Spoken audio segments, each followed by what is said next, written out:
பேசலாங்களா?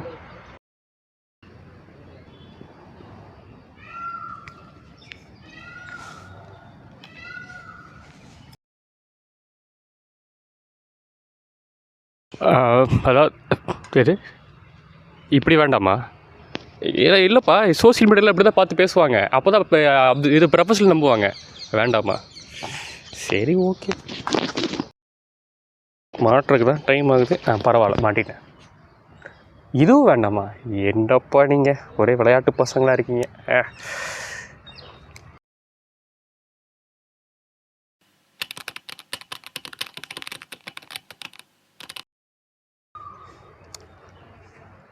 Question பண்ணுறது almost human நேச்சர்னு நான் நம்புகிறேன். சின்ன வயசுலலாம் பிறந்ததுலேருந்தே க்யூரியாசிட்டி வந்துட்டு is basically human nature again.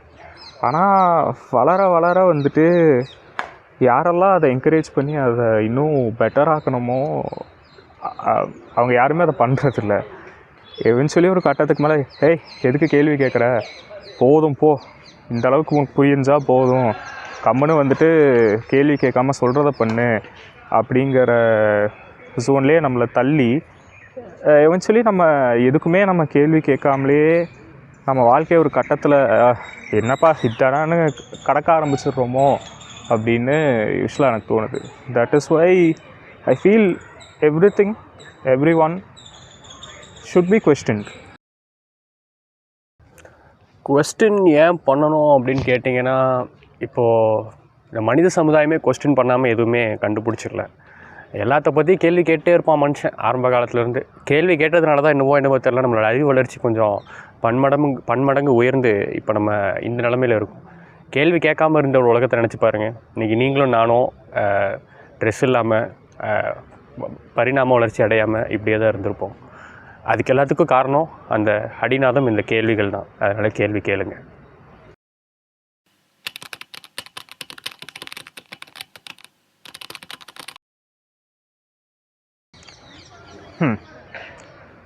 Truth again is something very important to me. கரெக்டாக கொஸ்டின் பண்ணும்போது தான் ட்ரூத் வெளியே வருங்கிறதையும் நான் ரொம்ப தீர்க்கமாக நம்புகிறேன். But truth is not as simple as we think. Especially வந்துட்டு சயின்ஸ்குள்ளேயாச்சும் ட்ரூத்தை வந்துட்டு நம்ம ஒரு மெத்தடாலஜி யூஸ் பண்ணி கண்டுபிடிச்சிடலாம்.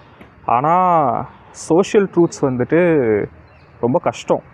அதை கரெக்டான கொஸ்டின்ஸ் மூலமாக வெளியே கொண்டு வரதும் கஷ்டம். அப்படி கொஸ்டின் பண்ணும்போது நீங்கள் வெளியே வர ட்ரூத்துமே வந்துட்டு அவ்வளோ ஈஸியாக புரிஞ்சுக்கிற விதத்தில் இருக்குன்னு தோணலை. It will be multifaceted, it will have multiple perspectives. And social விஷயங்கள் பொறுத்த வரைக்கும் there will not be usually one single truth. What is truth? இப்போது என்கிட்ட ஒரு கேள்வி கேட்குறீங்க, அதுக்கு ஒரு உண்மையாக ஒரு பதில் சொல்லணுங்கிறதுக்காக நான் ஒரு பதில் சொல்கிறேன். ஆனால் அதுதான் உண்மையாக இருக்குமான்னு கேட்டால் உண்மையாக இருக்குமான்னு தெரியாது. ஏன்னா எனக்கு ஒரு உண்மை இருக்கும், இல்லை எனக்கு கன்வீனியண்ட்டான ஒரு உண்மை இருக்கும், உங்களுக்கு கன்வீனியண்ட்டான ஒரு உண்மை இருக்கும். இந்த மாதிரி கன்வீனியண்ட்டான உண்மைகளை தேடி தான் பெரும்பாலும் மனித இயல்பு அலைஞ்சிக்கிட்டே இருக்குது. அப்போ அதையும் தாண்டி ஒரு உண்மையான ஒரு உண்மை இருக்குது அப்படின்னு தான் நாங்கள் நம்புகிறோம்.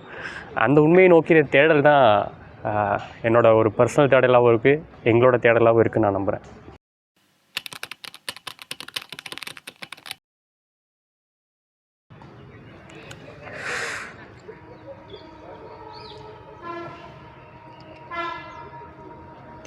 ஏன் வேணாமா? அது பெரிய பெரிய ஃபிலாசபர்ஸ்லாம் இப்படி சிகரெட் அடிச்சுட்டு தான் பேசுவாங்க. Okay reality I feel is something that is very harsh. Truth மாதிரியே தான் அதுவுமே வந்துட்டு ரொம்ப ராவாக அன்ஃபில்டர்டாக அதை பேசுகிறதுக்கு பெருசாக யாருமே வில்லிங்காக இல்லைங்கிறதும் என்னோட ஒரு நம்பிக்கைகளில் ஒன்று. இப்போ என்ன எடுத்துக்கிட்டிங்கன்னா, I believe we are all truly alone at the end of the day, and we have total freedom to do whatever we do, and we are gonna die. Reality can often be disappointing னு உச்சிஹா மாதரா சொல்லியிருக்காரு. அதனால் I strongly believe we need a place where we can talk about the realistic stuff, raw, unfiltered, uncensored. அதுதாங்க. எப்படி உண்மைகளை பற்றி பேசும்போது உண்மைகள் ஆட்களுக்கு தகுந்த மாதிரி கன்வீனியன்ட்டுக்கு தகுந்த மாதிரி மாறுதோ, உண்மைக்கான முகாந்திரமும் பார்த்திங்கன்னா அந்த ரியாலிட்டிங்கிற முகாந்திரமும் அவரவர் நரேட்டிவ்க்கு தகுந்த மாதிரி மாற்றி அமைக்கப்படுது. அன்ஃபார்ச்சுனேட்லி ரீசெண்ட் டைம்ஸ் கொஞ்சம் அதிகமாகவே அதை பார்க்க முடியுது. சரி, இப்போ வந்து நிறையா விஷயங்கள் இருக்குங்கிறாங்க, அதை காட்டுங்க அப்படின்னு சொல்லும்போது, இல்லை அது உங்கள் கண்ணுக்கு தெரியாது, இல்லை உங்களால் அதை உணர முடியாது, உணர முடிஞ்சவங்களால் மட்டும்தான் உணர முடியும், மீதி எல்லாராலையும் உணர முடியாது அப்படிங்கிற மாதிரிலாம் சொல்கிறாங்க. சரி, அப்படிங்கிறப்ப யோசிக்கும் போது தான் ஒரு கவிஞர் எழுதின ஒரு கவிதை ஒன்று ஞாபகத்துக்கு வருது. அதை வாசிக்கிறேன், வேணால் பாருங்கள், எடுத்து வச்சுருக்கேன். 5-6 கைகளுடையான், வைரமேனி ஒளியுடையான், கண்பொழில் காட்சியுடையான், இவை அனைத்தும் உம் கருத்திலே உடையானோ. அதாவது 5-6 கை இருக்குங்கிறாங்க, இல்லை என்ன சொல்கிறது, வைரமேனி இருக்குங்கிறாங்க, சரி கண் குளிர காட்சி இருக்குங்கிறான். சரி இதெல்லாம் எங்கே இருக்குது அப்படின்னா வந்து அவங்கவுங்க கருத்தில் தான் இருக்குங்கிறான். அப்போது எங்ககிட்ட காட்டுங்க, இல்லை வந்து எல்லாருக்கும் காட்டுங்க அப்படின்னு கேட்கும்போது என்ன சொல்கிறான்னா, அறிவியல் அறம் கொண்டு அணுகுமோர் புத்தியின் வெளி பொறுக்காமல் மறைவதேனோ அப்படிங்கிற ஒரு கேள்வி வரும்ல. இப்போ வந்து எல்லோரும் பார்க்குற மாதிரி கொஞ்சம் அதை தான் காட்டுங்களேன்ப்பா அப்படின்னா வந்து அதெல்லாம் காட்ட முடியாதுங்க அப்படிங்கிறாங்க. இன்றொரு காட்சி கொடுப்பாயோ என் சாமானிய கண்களும் குளிர்ச்சி பெற. அதாவது இன்றைக்காவது காட்சி கூடப்பா, அது என்ன அவங்களுக்கு மட்டும் ஸ்பெஷல் தரிசனம் கொடுக்குற, எங்களுக்கும் இந்த தரிசனம் கூட அப்படின்னு கேட்குற மாதிரி தான் இருக்குது. ஆக இந்த கேள்விகளுக்கு உட்படுத்தப்பட்டு ஒரு வாழ்க்கைக்கு நம்மளோட ஐம்புலன்களுக்கும் தொடர்புடைய விஷயங்களை மட்டும்தான் நம்மளால் ரியாலிட்டின்னு ஏற்றுக்க முடியும், வேறு எந்த விஷயத்தையும் ரியாலிட்டின்னு ஏற்றுக்க முடியாது அப்படின்னு நான் நம்புகிறேன்.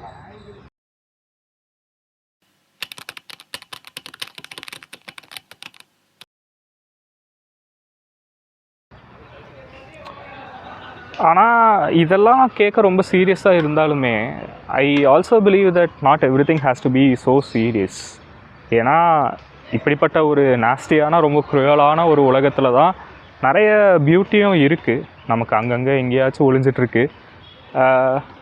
ஸோ இதை முழுசாக சீரியஸாக நம்ம அணுகிட்டோன்னா வந்துட்டு நம்மளே ரொம்ப ஒரு டார்க்கான இன்டர்னல் பிளேஸுக்கு போயிடுவோம் தான் நினைக்கிறேன். So we have to face all of this with little sense of humour. Unfortunately ஒரு ஃபன்னோட பார்த்து சிரிச்சுக்கிட்டே நினச்சண்டா அப்படிங்கிற மாதிரி தான் அணுக வேண்டியதாக இருக்குது. That is what I feel is best. சரி, இவ்வளோ விஷயம் பேசுகிறோம், இவ்வளோ சீரியஸாக பேசணும். பார்த்தீங்களா, நாங்கள் கூட வந்து சீரியஸாக தான் பேசிக்கிட்டு இருந்தோம். பின்னாடி ஒரு அங்கிள் ஸ்ட்ரெச் பண்ணினே இப்படியே புள்ளி பின்னாடி போனார். திடீர்னு ஒரு டாகி வருது, கேமரா தூக்கிட்டு போகாமல் நல்லா எங்கள் கேமராமேன் பார்த்துட்டாரு, எல்லாம் மைக்கு கவிட்டு தூக்கிட்டு போயிருந்தேன்னு நம்புகிறேன். லைஃப் வந்து அவ்வளோ அப்சர்டான விஷயங்க. நம்ம சீரியஸாக ஏதாவது ஒன்று பேசணும்னு நினச்சாலும் கூட நீங்கள் நினச்ச மாதிரிலாம் பண்ண முடியாது. இந்த பார்க்க மாதிரி தான் ரியாலிட்டியும். நீங்கள் இல்லை நம்ம கேள்வி கேட்குற விஷயமும் வந்து பார்த்தீங்கன்னா, இப்போ இந்த பார்க்கில் வந்து நீ மட்டும்தான் இருக்கணுமா, நான் மட்டும்தான் இருக்கணுமா அப்படிங்கிற கேள்வி கேட்குறது ரியாலிட்டி தான். அப்படி இருக்கும்போது இப்போ பாருங்களேன், நான் கூட ஒரு மேஜிக்லாம் பண்ணுவேன்.